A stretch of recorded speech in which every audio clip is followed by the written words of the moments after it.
ప్రజాస్వామ్య విధానాలను వదిలిపెట్టి నియంత్రణతో పోతున్నారు అనడానికి ఉదాహరణ విద్యార్థుల్ని నిరసనలు వ్యక్తం చేసే హక్కు కూడా లేకుండా కలెక్టర్లతో జీవోలు పాస్ చేపించడం.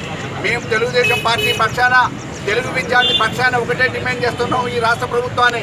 ఇది నియంత్రణతో పొద్దు రాష్ట్రం కాదు, నియంత్రణతో దేశం కాదు. నిరసనలు వ్యక్తం చేసుకునే ప్రాథమిక హక్కు ఈ తెలంగాణలో అందరు విద్యార్థుల మీద ఉంది. ఒకవైపు స్కాలర్షిప్లు ఇవ్వకుండా, రెండో వైపు ఉచిత విద్య ఇవ్వకుండా కాలయాపన చేస్తున్న ఈ తెలంగాణ ప్రభుత్వాన్ని గద్దె దింపడానికి తెలుగుదేశం పక్షాన విద్యార్థుల పక్షాన మేము నడుం బిగిస్తాం. తప్పకుండా ఈ రాష్ట్రంలో ఉన్న అన్ని విద్యార్థి సంఘాలని, అన్ని రాజకీయ శక్తుల్ని ఏకం చేసి ఈ నియంత్రణతో పోకల్ని అడ్డుకోవడానికి అన్ని రకాలుగా ప్రయత్నం చేస్తామని చెప్పేసి, ఒకవైపు కేజీ టు పీజీ ఉచిత విద్య అని చెప్పుకుంటూనే ఈ విద్యా సంవత్సరంలో 4265 పాఠశాలలను ఎత్తివేసిన ఘనత ఈ కేసీఆర్ ఉంది. ఒకవైపు గురుకులాలు అంటూ ఉన్నారు, రెండో వైపు ఉచిత విద్య అంటున్నారు.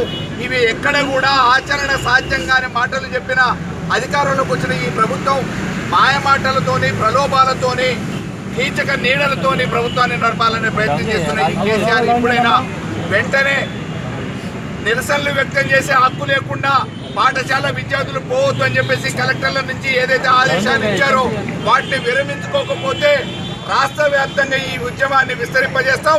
వెంటనే ఈ జీవోని విరమింపజేసుకునేంత వరకు మా ఉద్యమాన్ని కొనసాగిస్తామని చెప్పేసి తెలుగుదేశం పార్టీ